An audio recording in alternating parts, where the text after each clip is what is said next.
Hey, welcome back everyone. It is now January 5th of 2021, and ever since the very end of The Mandalorian Season 2, a lot of fans around the world have been very intrigued about the future of the Star Wars franchise by Disney, Lucasfilm, Bob Iger, Bob Chapek, and others out there, such as Jon Favreau and Dave Filoni.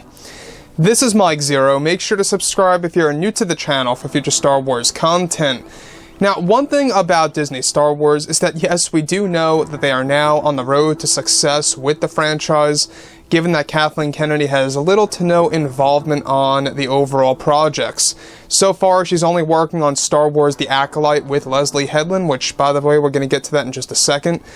Everything related to the Acolyte series, a lot of problems have been happening with that show ever since it was actually instructed by Disney to pretty much, kind of move forward with that, except with some regulations.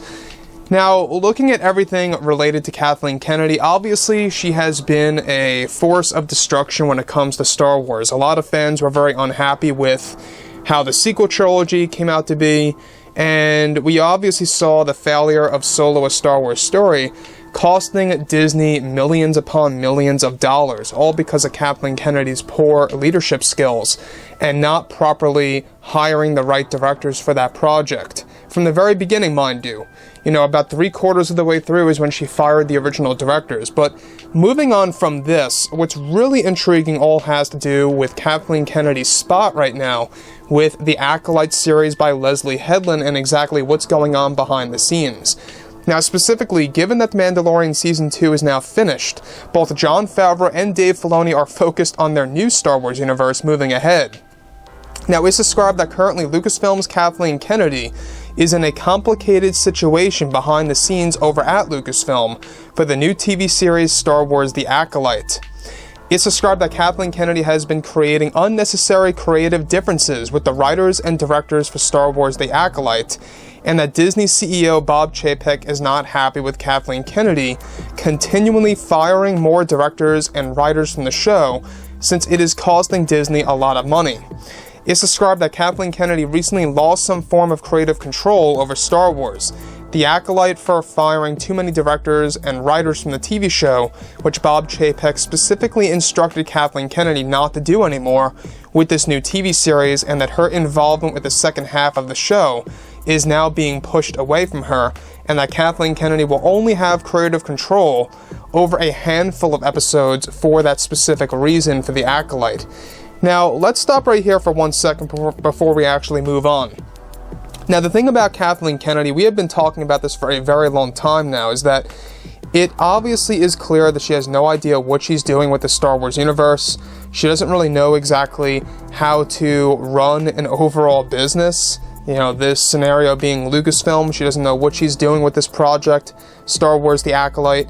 Isn't it funny that even somebody like Leslie Headland on a project like this is having creative differences with Kathleen Kennedy, and how that ultimately led to a series of directors and writers getting fired left and right. So this is a big deal. It's a big problem. The fact that Kathleen Kennedy is now in this position where Bob Chapek had to actually step in and really deduct the amount of episodes that she would be actually supervising or have some form of major creative control over. Now her power is reduced even more so on The Acolyte. Now, does this spell, a brighter future for the show? I'm not quite sure about that. Again, like I said, this is Leslie Headland after all. I don't know if you guys know her, but she's not really fit for Star Wars in my book. That's just my opinion. You guys can roll with my opinion if you'd like, but I think that she's not fit for Star Wars. But everybody has their own take on that, and that's fine. So Kathleen Kennedy, obviously a lot of fans have been having issues with her involvement with the sequel trilogy, what she did with The Rise of Skywalker, and let's not forget that also a lot of fans had issues with the overall structure of Episode 9 and how she really, took George Lucas out of the equation and did not allow him to actually, give us the vision that the Star Wars fans deserve to see on the big screen.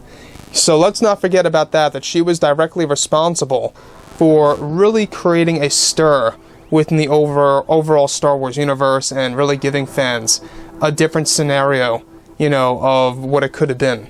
So the Acolyte situation right now is a very interesting situation. They're supposed to be filming by the summer or spring of this year. That's at least what they're aiming for, and it doesn't look like it's going to be happening.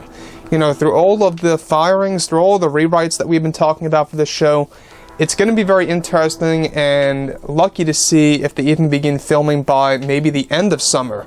We'll have to wait and see exactly what happens with that. But overall, guys, you know, like I say, I'm not all too thrilled about the Acolyte. It does sound cool on paper, I will admit. The rise of the dark side, how it takes place within the High Republic era, that's cool. All those different aspects. But when you look at who's involved and what they stand for and what they're trying to apply to Star Wars, we've talked about this multiple times, it's just very off-putting, to say the least. So like I said before in the past, you know, drop a comment below. Let me know about all this in the comments, and if you guys did enjoy the content for today, do make sure to drop a thumbs up on this video to support the channel. I thank you all so very much for the kind support, and I'll catch you guys next time.